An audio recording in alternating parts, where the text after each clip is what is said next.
sucks. Like even today with the rain and stuff, I could feel it. Like the colder weather will aggravate it. Yeah, like right now my hip bone hurts and my knee and shin hurt. Yeah, and the yoga's been helping though? Yeah, yoga helps. Yoga's good. Yoga feels nice. I like the way that the movement, yeah, it's the only thing that is helping. Physical therapy didn't do much. Like, it just kind of got me strength. But yeah, give you a little strength. And a lot of the stretches they have you do is yoga anyway. Like, they have you do those stretches and it's like all the same shit. So I'm going to ask you one question, by the way. Well, I'm asking you a couple of questions, but I'm going to ask you one question and don't let it, like, fuck your brain up. But I don't think it will do that. You're too aware. And usually when I ask this question, people get fucked up. They, like, trip out. All right, lay it on me. What are your last words? Lay it on me. I did. What are your last words? That was what I just said. Lay it on me. Oh, the last words before I die? No. Oh, that could be your last words. Yeah. Like, lay it on me? Yeah. Well, I thought you meant the last words that came out of my mouth. No. No. What are your last words? Before I die? Damn. I didn't say that, but what are your last words? Everybody usually thinks that, though. Damn, yeah. What's next? Okay. I like that. What's next?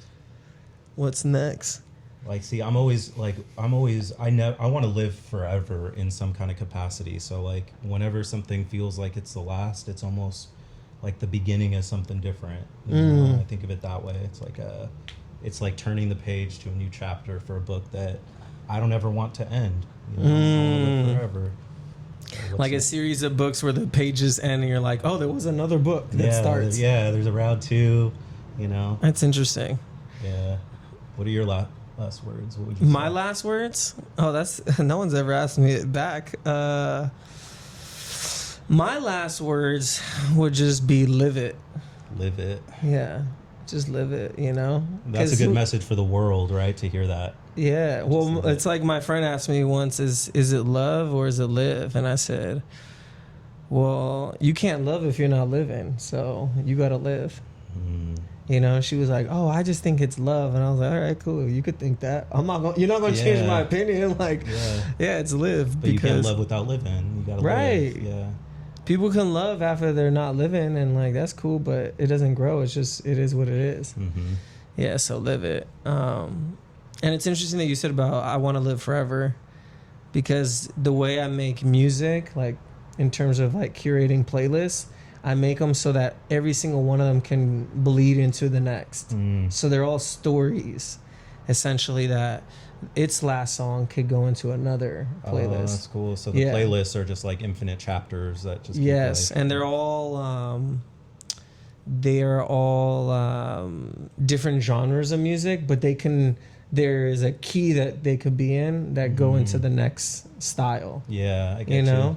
Because it's like, what key are you in? What major are you in? What minor are you emphasizing in that moment? Yeah. You know, you're an artist. And that's like the metaphor for life, because each it's a season, right? You know what it says? Like there's a season and a time for everything, right? Like all different types of walks of life. So as you end one, it's like the start of a new season to a different thing. Same thing happening right now. We're transitioning from summer into fall. It's like the days start to shift a little bit. Like they're no longer hot all the time. We get some like overcast days because we're like setting this last days of these songs for the new season. We're like setting it now. Like you can just see it in the weather. It's like transitional seasons. You want to hear an interesting question that a guest asked me? You know how people in America, they're kind of stupid. They're just like, what do you do for a living? It's like, that's the most stupid, dumbass word. So this dude came, he's from Japan, and he said, so what's this season been like for you? And I said, huh? He's from Japan? Yeah, I said, what an interesting question. Yeah. So it's kind of like when people want to know who are you? Like, who is Arturo? Like, how would you explain that? Ooh. Damn. Who is Arturo? That's okay. It's your platform. You do whatever you want. I would say I'm a out of the box thinker and really an aware person of like people's energy or like systems and intentions behind certain things that are happening in the world. Like we were talking about consumerism earlier, like I'm aware that it exists, and I'm sort of aware of like the cycle that it's kind of putting people in, the brainwashing.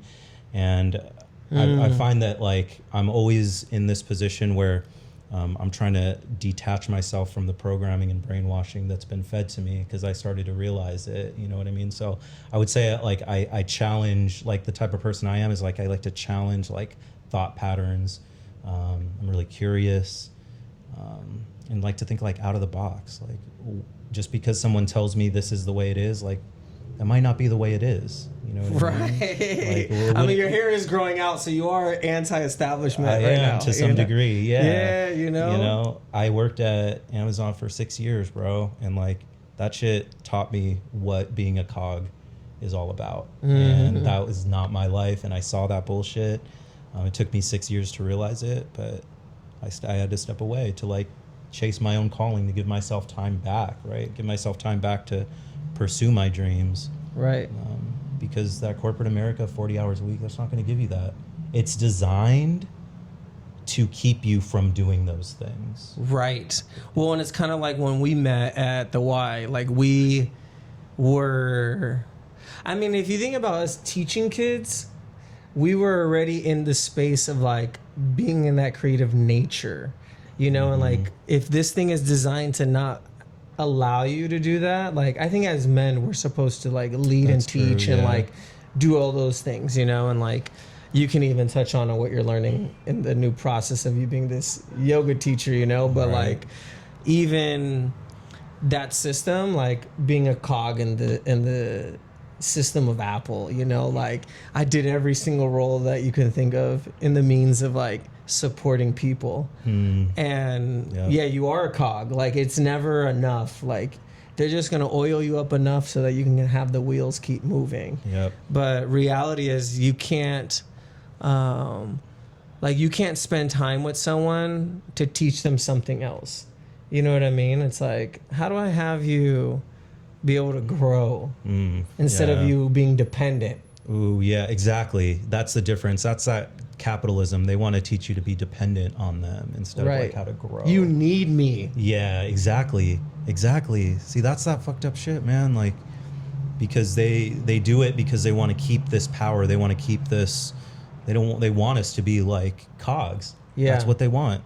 They want us. It's almost like a type of slavery. Like, you need me, otherwise you're not going to be able to make it on your own. And they feed you that. Even our parents, like, they grew up in a different time. They're like, go to college, get a good job, you'll be okay. And it's like we get these jobs and we're like, we're not okay though. Like there's something missing. Like it's different. Well, not all of us want to be like a lawyer, a doctor, a finance, an accountant. Like we're not going to sell our souls just for like, you know, the paper, essentially. Right. And the people that choose to do that, the few, it's right for them in this season, right? But like it's not for everyone. Like some people, like you said, they don't want to sell their soul for paper. Being a lawyer, bro, can you imagine? Oh, I know a couple of them. They're not happy. No way you could be happy. No, they're not happy. And this one guy told me, I'm like an assassin. And I was like, what? And he's like, yeah, I'm literally being hired to do a certain task. Whether it's for the good guy or the bad guy, I don't see it as that, because there's no such thing as good or bad. It's whoever's hiring me. Yeah. I have to execute the task. Damn. Isn't that crazy? So that means like that in those situations, whoever's paying you, you might defend a really horrible person, but they're like paying you. And you have to win. And damn, see, that would just fuck with my like morality, right? Yeah. Like, and so I don't know if the $300,000-$400,000 that they make a year is worth it to do that kind of stuff. And if they get them juicy cases, you know, like my cousin and I were just walking down the street, and he's never really left the East Coast. So he's been locked in on the East Coast for 34 years. And so this is his first time on the West Coast. And we're just chilling. He's like, this is different than Miami. I'm like, yeah, man. He's like, I feel like there's rich people here, but they're not like flaunting it. Then we walk by this attorney's office. He's like, wow, that's a beautiful building. What is that? I said, they do commercial lawsuits. Oh, those are big cases. Yeah. I know. And I was like, yeah, they've won some, you know?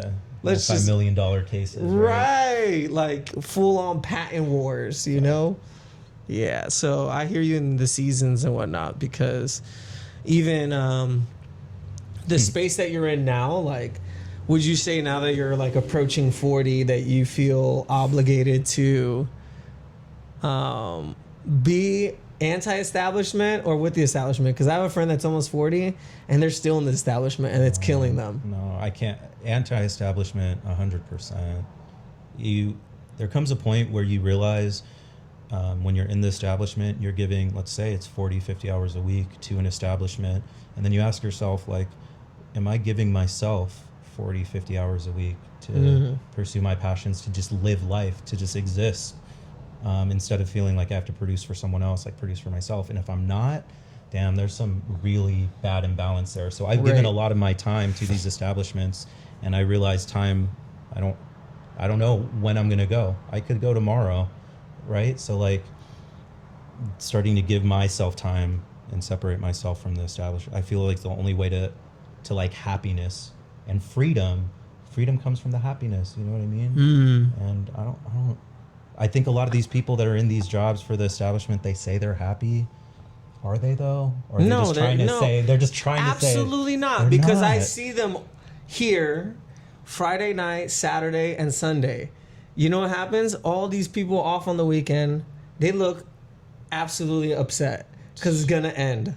Yeah, and they got to go back. Right. And I even had to tell this to a friend of mine that was here. I said, you know, when I worked at Apple, I was making great money and I made a lot of money. When could I use it? Never. And you know what it turned me into? A consumer.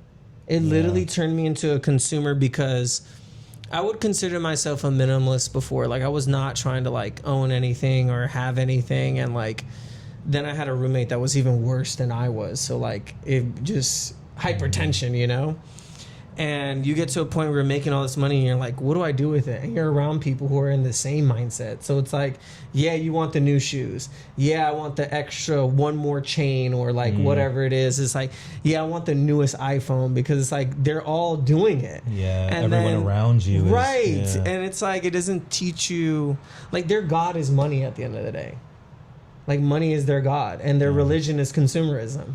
Damn, that's some poetry right there. Yeah. Money is their God, consumerism is their religion. Yeah, because what are they worshiping? You know, it's like, if I don't make enough money to like, you know, and I would never forget, I had this manager one time be like, you know, you want to, it's like that point of entering management and like not being in it. Was I happy not in it? Yeah, I was happy. Like, I had a life. I still had like my clothing brand and stuff, and like that was fun. But then when I was in it, I wasn't happy because, I was making way more money, but like, for what? And I remember this guy saying, you know, when I became, it's just night and day difference of the money you make. And then he showed me like his stock portfolio, and I was like, supposed to be impressed by it. But mind you this, when I met him, he was 40 pounds lighter. Wow. So he just looked sick. Like, he was fat. And not saying that like malnourished. Right. And I'm not saying that like that's an indicator of you know, I'm not being an ableist or like body shamer, but like, bro, you got fat. Like, you got big and like you weren't happy. And usually I judge people by their temple. You know, like even when I go to yoga, I'm like, who's really about this? You know what I'm saying? Like, who's coming to 3 sessions a day? Like, see, we're killing ourselves, bro, with this, like, we're killing ourselves with this, and I don't know, I want to say it's the United States, but I feel like it's, you know, a little bit beyond that too, but like this expectation to chase this, it's brainwashing, and it's killing us, bro. United States is Babylon. And money is God, so that's ball. Yeah. You know what I'm saying? Damn, it's about to... Oh, shit, right, and consumerism is the witchcraft. So it's like, it doesn't matter what word it is. It's the same thing, just changes depending on where you're at. Like, because you can be in. I love Japan. I feel like it's very spiritual and like there's a presence there, but there's hyper consumerism there. It's like in your face, advertising. Yeah, lights everywhere, like numbers everywhere. It's there. And then I go to Puerto Rico and it's like, it's different. They are consuming. I mean, granted, they're consuming like a lot more alcohol, like, you know, but it's different. Yeah, it's a different type of consumerism. I guess as humans in societies, there's going to be some level of consuming. Yeah. But it's like at to what cost? How important is it? And what type of consumerism? Like, there's a type of consumerism like what? How much did you spend on this thing? And there's like a status behind that, whether or not you need it or not. The new iPhone Pro Maxes, bro. Right. Like, you don't need that, but it's like, oh, a status thing. You dropped $2,000 on that phone, you know. Like, do you think that when you started yoga, it changed your life? Absolutely. That's why I teach it. Yeah. That's why I teach it, and I'll always teach yoga. I'm going to teach yoga till I can't anymore. Right. But yeah, it's not just a physical. There are physical benefits to it. But it's a thought pattern. It's a freeing way of life. It's a minimalist life, not doing anything in excess, like being harmonious and supporting all living things. Like, it's like, I don't know. It shifted my perspective, and it took me away from that consumerism. All that really matters is like what's going on in your heart and how you're putting that out into the world, not like what you have necessarily. Do you use certain words in your practice to help your students be like stay focused or not break? Certain words. Damn. There's like phrases that I'll say. I'll say, like, I always say this phrase when you're in your practice, like, have a conversation with yourself, with your body. Like, it doesn't matter what you think it's supposed to look like or what somebody else is doing. Like, listen to what your body and it wants to do and how it wants to show up. And just like really try to listen to that, because a lot of what we do is we think based off what somebody else told us something should look like or what we should be doing, but that's not what our heart is telling us to do. So like, try to lead with that. That's something I always do. And when I got my students into meditation, the second thing, it's really hard to distract yourself from thoughts. Like, it's impossible to not think. Like, but if you can find some point of focus to find that stillness of thought in. I always tell my students, like, say these words to yourself. When you breathe in, this is my inhale. And when you breathe out, this is my exhale. And you just repeat those words to yourself, and you just start to become aware of like what's happening in the body, the healing that's happening, the lightness, the de-stress, the lowering of the heart rate. And you're not thinking of anything else. You're just thinking about that conversation with your body. This is happening to my body when I breathe in. This is happening when I breathe out. Yeah. You guys have mirrors in your studio 360, yeah? No, just facing the front of the room. Yeah, just facing the front. I actually do find the mirrors distracting. It is weird, right? Like, you're looking at yourself, kind of judging yourself almost, like, naturally. And so to do that, sometimes when I teach is I'll move the students, like, I'm like, we're going to switch it up. We're going to face the back of the room now. And just give them the perspective shift. But yeah, the mirrors can be distracting. Yeah. And then you see other people like look at you through the mirror. You're like, yo. They switch their glance and it messes you up. You're like it's just you in the mirror. It's just you in the mirror. And you're like, wait, what's my neighbor doing? Like, that's the thing about Bikram. They always tell you, like, find your eyes in the mirror, find yourself. Yeah. They always tell you. They do say that. They're like, it's just you in the mirror. Yeah. You own your practice. Like, you are your best teacher. You know? God, my favorite thing is going. Like, one time I went with my glasses, and purposely, because I wore my contacts, but I took my glasses and I took them off. And I told the instructor, I said, hey, like, I'm just going to be in my body today. Damn. Just blur your own vision, not even think about it. Yeah, because there's moments that, like, there's moments I close my eyes when I can see. And they're like, oh, open your eyes. You can make sure that you can see yourself. And I'm like, well, I don't want to, because then I get distracted. And so this one time I went and took my glasses off, and I said, I'd put them on for a moment to like remember what we were doing, because I don't know all the words and the like movements, because it's like 26 and 2. So there's a lot of shit going on. But there was that moment I said, hey, Michelle, I'm taking off my glasses. Like, I'm just going to be in my body. And I was like, if you want to be near me to just like, so I can see the shape, because I can't even see detail, but like do that. And I thought it was the best practice I had. Because then I wasn't worried about the mirror. I was like, I could still feel my body. And I feel that since my accident, because I have to relive like certain trauma, but like since the accident, I'm becoming more aware of my body than I did before. Like when I was doing calisthenics and swimming a lot, I used to think like, oh, I know my body. But like this time it's like, oh, I really need to get to learn my body again. And micro movements, right? Like super small adjustments. Bro, your pinky toe do something weird and it's starting to destabilize you, you know? You're like, damn. But I would say like yoga also... Because I stopped smoking weed before I went to my first yoga class. Because my guest invited me that was here. And she was yoga for the first time? Yeah, she was like, oh, she was a painter. And she said, you know, my friend was in the painting school with her or whatever. And she's like, yeah, she teaches right here. And I was like, what's right here? And she's like, oh, West Coast. And I was like, oh, what the heck? That's right there. And I remember I had a blunt left over and I said, let me just go sober and see what happens. Yo, I literally got so high being in that class. Damn. That was the moment. That was the moment. I was like, this is the highest I've ever gotten. More high than I'd... Was it the 26 and 2? Yeah. Hour and a half. Yep, first 90 time. minutes. That shit changes you, bro. I swear. Like, Bikram was a fucking nut, but...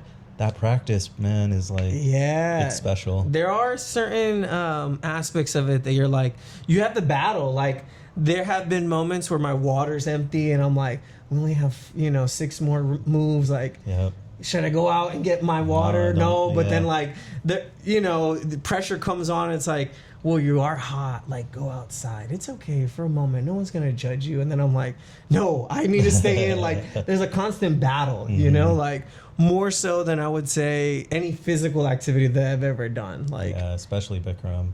Now, it's always that constant battle. Which voice is the right voice to listen to? Like, having that discernment to tune into what's best for your body. Right. But that's good that you broke yourself from the mirror, even if it's just one practice, because it's that emphasis of feeling your own body, not looking at it, but like feeling it. And there's a difference. Yeah. When you plug off one sense, your other senses like heighten. Right? Come on, man. We know we were in the water. Yeah, exactly. Remember those kids that you would throw the brick at the bottom of the pool and they're like, go get it. And they're like, I can't do it, whatever. Or they're doing backstroke and they're like, they freak out because they, lose access to their senses. And it's like, no, be focused. Yep. I remember those. Those kids were crazy, man. Yeah. I liked some of those kids, though, that like really looked up to you and they believed anything you told them. Like, no, you could do it. Yeah. Like, all right. And it's just you empower them, They've never jumped into the pool and they're afraid. They're like, I'll sink. It's like, no, remember all the kicking we learned? Like, just do that. See, now, like, take that idea. Why can't we have that innocence when we're talking to God and God's telling us, like, you can do this? We're like, I don't know, like, self-doubt, but it's the same dynamic, All right, I'm going to say something crazy because you said, why don't we listen to God when God's telling us that? Because our spiritual father is different from our physical father, like our biological father. And I had this kid, David, once. Irony of the name. David was older. He was like 9 years old. And remember that class, like, I think it was like polywog on the side of the pool? Yeah. And they had like the little kind of like autistic zone where it's like... it was like square, right? Yeah, and it's like, yo, if you can't survive this, you can't do the rest of the pool. And David could not jump into the pool. He was afraid, even though he could stand up and it was like at his chest. Oh, wow. He was 9 too? He was 9. So he was just so afraid. And there were like 6-year-olds and like 5-year-olds. And like if there was a 7-year-old, they were off. And David's father was like, David can't jump into the pool. That's the first thing he says. He cannot jump into the pool. And I was like, what? What do you mean he can't? He's like, no, he doesn't like to. And I'm looking at David while his father's saying this, and he looked afraid, but like was being affirmed in his fear by his father. Oh, shit. That's deep. And so one day I was like, okay, it was like a Tuesday or a Thursday, like, those afternoon classes where it's like they could choose whenever to come in, 4 o'clock.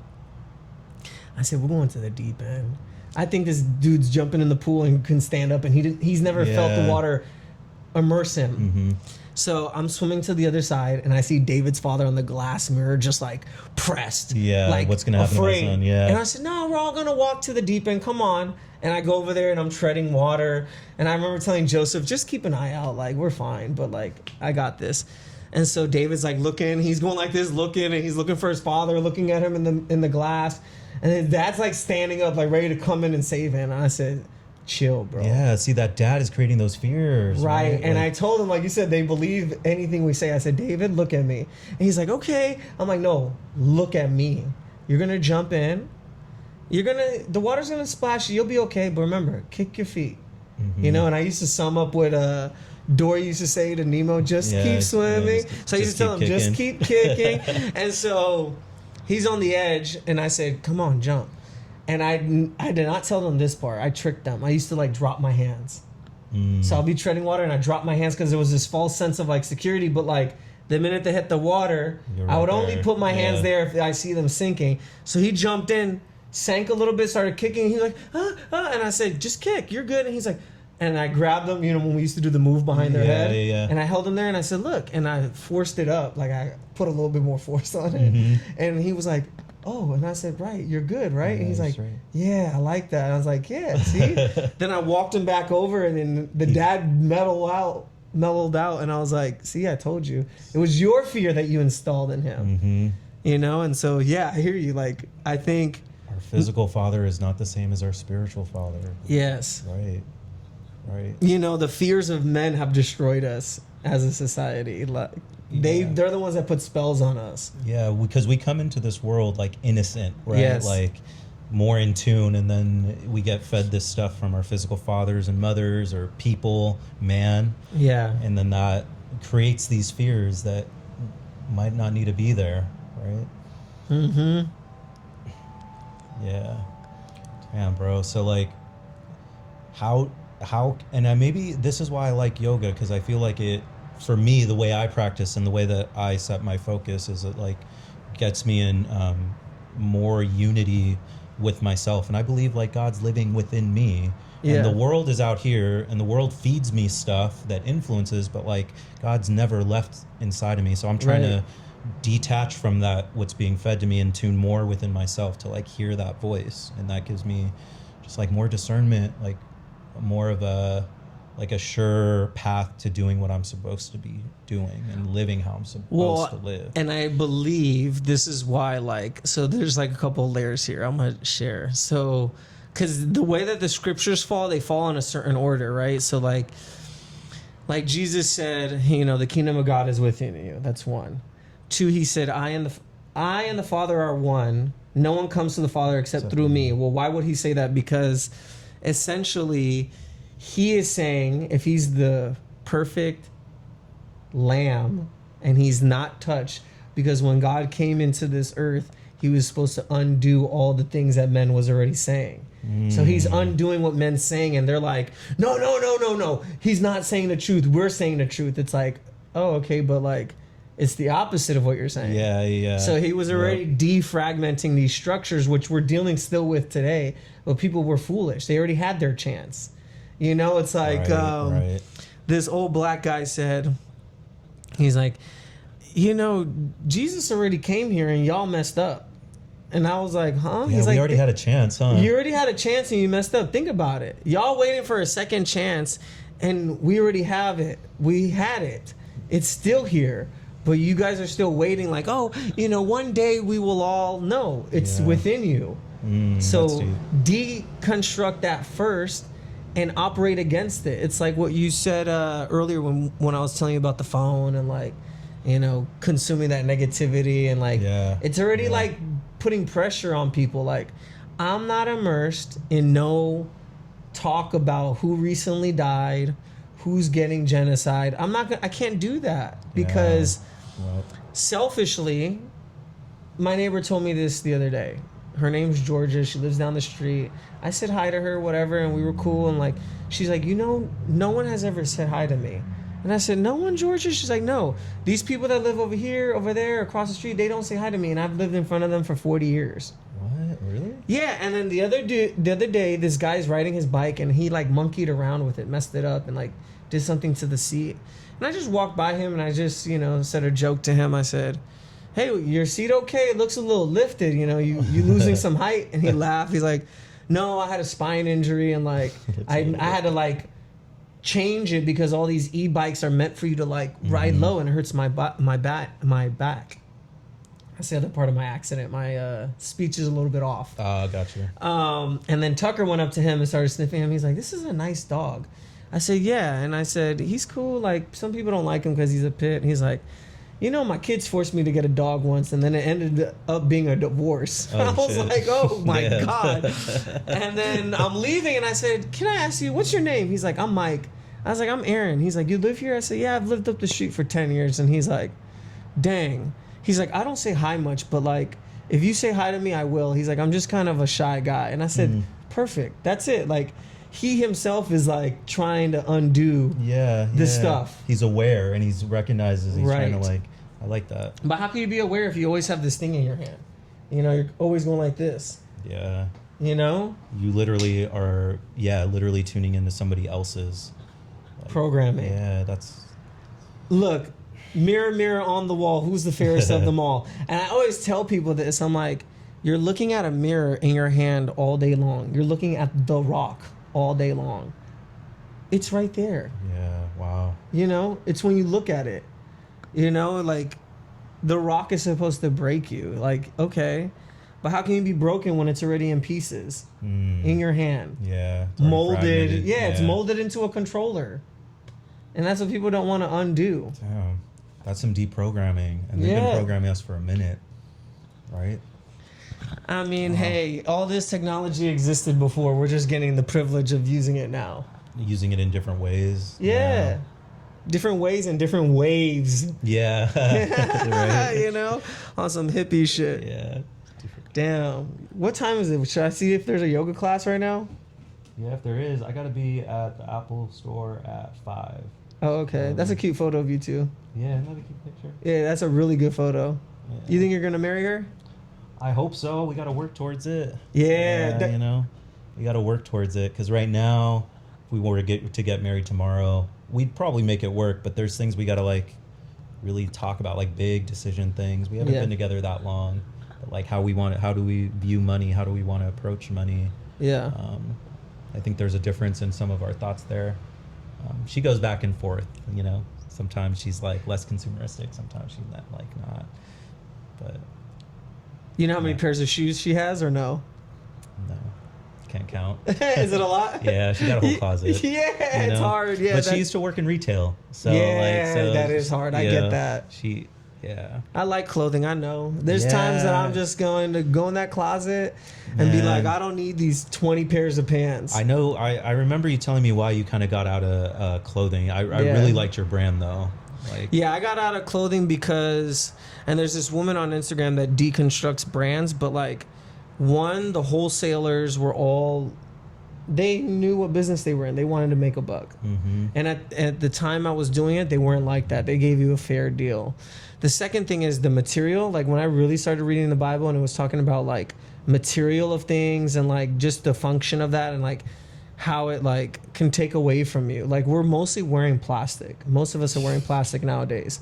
We cannot wear a piece of fabric without it being touched by plastic. Oh, see, when you think about microplastics and all that. Well, I'm just thinking of more of like frequencies, you know, even now, like I transition and it's crazy because that guy I was telling you about on YouTube that I watched that said, you know, most of us are being pulled out of the job market because we're all working for the kingdom now and like we're doing kingdom stuff and like we need to be aware of that. Like God's ministry operates through us by the work we do. And even in Proverbs it talks about that a man should establish his business before he establishes his home. Ooh. And that shit rung in my ears because that's a proverb? Yeah, it's near the end of the book. Wow. I'll pull it up. Yeah. I don't have my phone. That's a good one. But essentially it says that. It says that a man needs to establish his business before he establishes his home. Wow. Because what it's saying is if he's not in his calling and his purpose and his work, then how the hell is he going to have a home? And I could see that with all the men that I interact with. You know how many men cannot run their home because they chose this career because it's going to make them money and they're waiting for 67 to retire. And you know what? They're fatter than a whale. They got back problems, knee problems. They can't do it. And so I stopped doing that because it was not serving. It was serving ego, not purpose. And then it got to the point like, it's funny. Ironically enough, I was in a yoga class and my ears kept getting hit by like this, go back to doing it. You can do it. You know things about clothing. And I spent my whole hour and a half thinking about that shit and it was just fucking up my flow. Damn. And then I got out of the class and I said, No, because I don't want to be every season making something new for a consumeristic culture. I don't want to do that. No, I'm trying to do healing shit now. So damn, that's good, bro. You saw what your calling was, and like you saw the system. You're like, this isn't supporting what I want to contribute. Yeah, and I can take those aspects of what I loved about it and do it here or do it in something else. Like I even have like a hair product that I have, and that's all healing, because that's like my last friend that was here, my last guest, my homegirl. We did a little chat like this, and her hair was fucked up. Her scalp was fucked up. It was burnt. It was dry. It was nasty. And then I told her, I was like, yo, use this product. And she was like, beef tallow? What the hell is beef tallow? I said, trust me, just used it. First thing she does, every girl does this. They're looking for a scent. Yeah. I said, it's not going to smell like anything. It's going to smell like maybe a little bit of peppermint, but like, this is healing stuff. She puts it in her hair. She's like, it's greasy, whatever. I said, shut up. Just go take a shower. Once you applied it and let it sit for a day, go take a shower. Scalp was healed. Damn, dandruff was gone. Tallow, really? All of that. I mean, you know, there's other mixtures in it, like, you know. Yeah. But that's its main product in it. And she was like, yeah, it worked. You know, like, yeah, I know it worked because I've been using it. I haven't shampooed my hair in a year.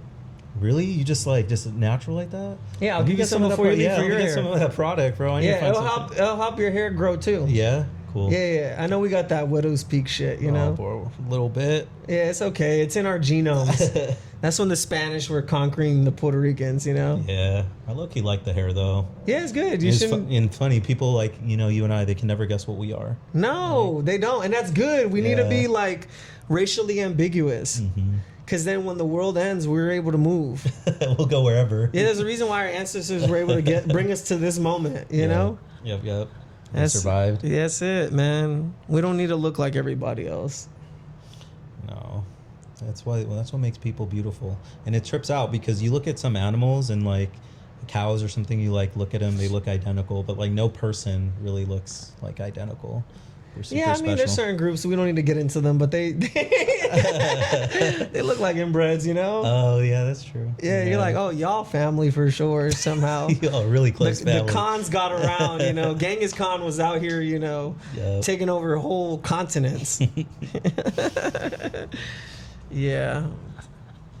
Arturo, what would be the last thing you say to your younger self? Now knowing what you know at this moment in your life. Yeah, that's a good question.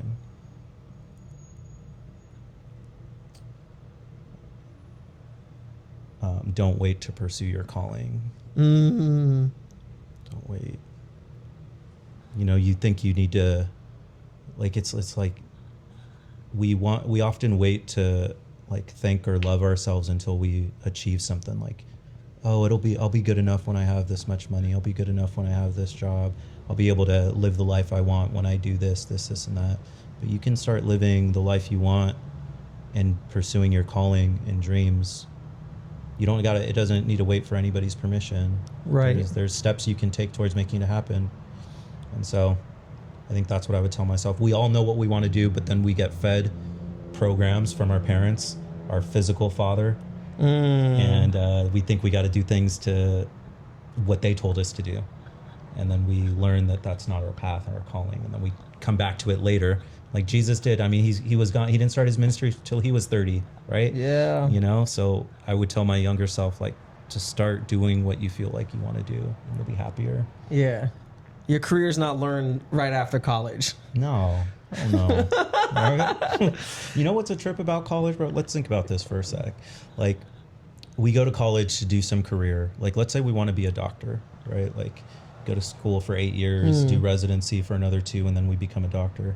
You think if we, as kids, we knew we wanted to do that, let's say at 12 years old, and we start interning in a hospital, we start shadowing, doing stuff from the time we're 12, by the time that doctor who's now 30 finishes school, and then that person who's 12 is also 30 who has more experience, who do you think is going to be a better doctor?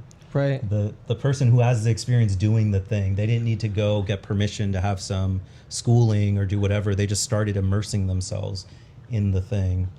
And you're right, like, the career it's learned. It's not just, you don't graduate and you just know it. Right. You know? You want to hear something crazy? You talking about doctors? It's not crazy. My godfather was like, think about this. A doctor gets a degree to have the privilege of practicing medicine. You don't do medicine, you get to practice medicine. Yeah. And we're over here with our bodies, 50, 60, 30, 40 years, and we have someone who's practicing telling us, oh, well, I think it's this. Damn. When you've been in your body way longer than this motherfucker even knew you. Yeah. Wow, that's a trip, huh? Right. We should be our we should be so in tune with ourselves. We should be our own, the last source or the most powerful source of our own healing, right? Right. Damn, that's true. A doctor talks to you for like 5 minutes and they're trying to give you all this shit. You've been living it for years. And this is a talk for another time, but like the biggest breakthrough today, it just got signed in the UK, is AI in healthcare. They're doing a whole like push for AI to be in healthcare. So the doctor won't even be telling you anything no more. It'll be what the AI thinks it is, and then the doctor's interpretation of that on you.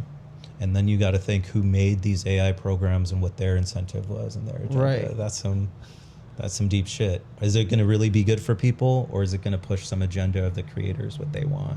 Right. It's going to be some consumer and some shit. Get on this medicine. Whoever's doing the spells, you know? Yeah. Damn. Jeez. That was in UK? That's in the UK, man. Just today. It'll be here before you know it.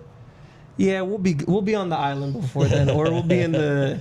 Well, who knows? We could be in the rainforest, in the forest, and they'll be chopping them down trying to get to us. Damn. You know, the rainforest, there's got to be healings for all types of things in there that we don't know of yet. And that's what's sad. The water in those places are able to undo certain things. Let's just say that. I'm trying to go there. Yeah. On some shaman shit.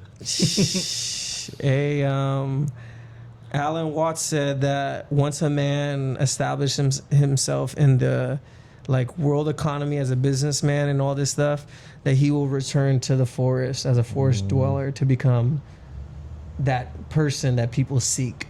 Wow. Ooh. A shramana is what it says, but it's shaman.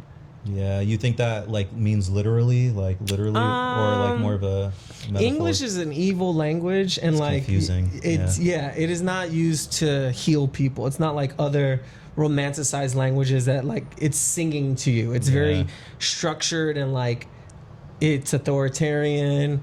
It's like, you know, if someone's speaking Arabic, it's singing. Like the words are flowing. You know what I'm saying? English is like, harsh, isn't it? Yeah, I mean, there's a reason why it's in every single country in the world. They're trying to make sure it's a universal language. It is a consumeristic language. Damn. Facts. It's a world market language. Mm-hmm. It's on the stock market. Oh shit! Yeah, let's see if there's a Bikram class. They're probably not, but we'll find out.